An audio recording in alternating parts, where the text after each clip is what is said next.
मैं बाजवा साहब को बड़ी गंभीरता से सुन रहा था।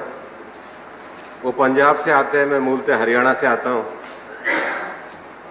70 के दशक में ये सूबा एक था और एक भाषण हुआ करता था। वो भाषण ऐसा होता था कि जब भाखड़ा नंगल डैम बना तो कुछ नेताओं ने भाषण देना शुरू किया कि पानी में से बिजली ऐसे निकाल ली जाएगी जैसे दूध और दही में से मक्खन निकाल लिया जाता है, और बिना ताकत का पानी किसानों को चला जाएगा। और आज ना वो नेता रहे ना उनके विषय रहे, देश आगे बढ़ गया है।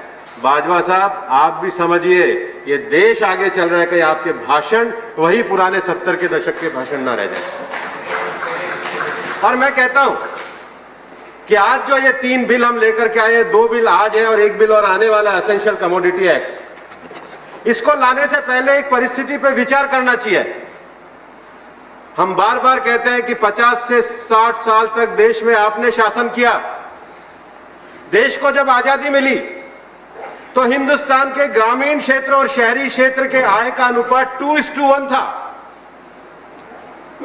शहर वाले आदमी को अगर 2 रुपए मिलते थे तो गांव वाले आदमी को 1 रुपया मिलते थे। लेकिन 60 साल में जो आप किसान किसान चिल्ला रहे हैं, आपकी पार्टी जो नीतियां लेके आई है, आज दुर्भाग्य से वो बढ़कर 7:1 हो गया है। ये ग्रामीण आय कम क्यों हुई है, इसका जवाब दो आप। मैं आपसे ये पूछना चाहता हूं कि हिंदुस्तान के कमेरे और मेहनतकश किसान ने हिंदुस्तान को अन्न की दृष्टि से आत्मनिर्भर बनाया, पर किसान की आमदनी क्यों नहीं बढ़ी? मैं आपको पूछना चाहता हूं कि कृषि के क्षेत्र में विकास हुआ, लेकिन किसान की आमदनी के स्तर में किस प्रकार से बढ़ा जाए, उस पर आपने क्या किया? और इसलिए आज मैं इस उच्च सदन से प्रार्थना करना चाहता हूं कि ये जो 2 महत्वपूर्ण बिल अभी सदन के सामने आए और एक और बिल आने वाला है, इस पर गंभीरता से विचार करिए। हमें 70 साल से किसान जिस न्याय के लिए तरस रहा है, ये उसको न्याय देने का काम और देश का सबसे बड़ा एग्रीकल्चर रिफॉर्म करने का काम ये बिल करने जा रहे हैं। इस अवसर पर हमको आगे बढ़ना चाहिए। महोदय, मैं ये कहना चाहता हूं कि हमारे देश के कृषि क्षेत्र की समस्या क्या है। हमारे को जो पॉलिसी शिफ्ट है वो हमें बेसिकली प्रोसेसिंग एरिया में, वैल्यू एडिशन एरिया में, मार्केटिंग एरिया में और ट्रेड एरिया में अब करने की जरूरत है। हम हिंदुस्तान को डिजिटल बनाने जा रहे हैं। बाजवा साहब भी किसान परिवार से आते हैं, हम भी किसान परिवार से आते हैं।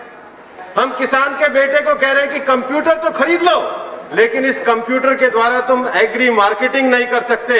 हमारे को चीज देना चाहते हैं लेकिन हमारे हाथ को बांधना चाहते हैं। ये सरकार बिल को लेकर डिजिटल ताकत किसान के बेटे को देना चाहती है। ये नई पीढ़ी के किसानों का न्यू एज एग्रीकल्चर का बिल लेकर के हम आए हैं। और इसलिए आज एक बात को हमको समझना चाहिए। हिंदुस्तान 16 एग्रो इकोनॉमिक जोन है हमारे।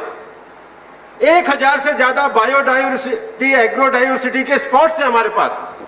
हिंदुस्तान एक ऐसी ताकत है जो दुनिया का कोई ऐसा फसल, कोई ऐसा फल, कोई ऐसा अन्न ऐसा नहीं है जो हिंदुस्तान में उपजाने की क्षमता ना हो। हमारे आरसीपी सिंह जी बिहार से बैठे हैं। बिहार में जब आम का दौर आना शुरू होता है तो जर्दा आता है, जर्दालू आता है, मालदा आता है, मुंबईया आता है। एक ही समय में 8 सीजन की फसल के आम बिहार में निकल के आते हैं। केला हमारे यहाँ राजभोग आता है, लीची आती है। इतना बायोडाइवर्सिटी स्पॉट जब एक प्रदेश में, तो पूरे हिंदुस्तान में कितना एग्रो इकोनॉमिक स्पॉट्स है। और दुनिया में हमको ये सोचना चाहिए कि इतना ज्यादा उत्पादन होने के बाद दुनिया के विकसित देशों में खाद्यान्न का जो 50% प्रोसेसिंग है, हमारे यहां प्रोसेसिंग केवल 5% है। और फूड प्रोसेसिंग में हम 5% से नीचे हैं। और इसलिए अब केवल कृषि उत्पादन तो हमारे किसान ने बढ़ाया है, लेकिन आज आवश्यकता है कि उसके कृषि उत्पादन बढ़ाने के साथ उसके ट्रेड, उसके मार्केट, उसके वैल्यू एडिशन, उसके एक्सपोर्ट और न्यू एज एग्रीकल्चर को लेकर के आगे बढ़ने का विषय, उसके लिए बिल लेकर के आए। अब खबरें पाइए सबसे पहले हमारे मोबाइल न्यूज एप्लीकेशन पर। एंड्रॉइड या iOS प्लेटफॉर्म पर जाइए, HW न्यूज नेटवर्क को सर्च कीजिए, डाउनलोड कीजिए और अपनी सुविधानुसार भाषा का चयन कीजिए। खबरों की भीड़ में अपने काम की खबर पाते रहिए।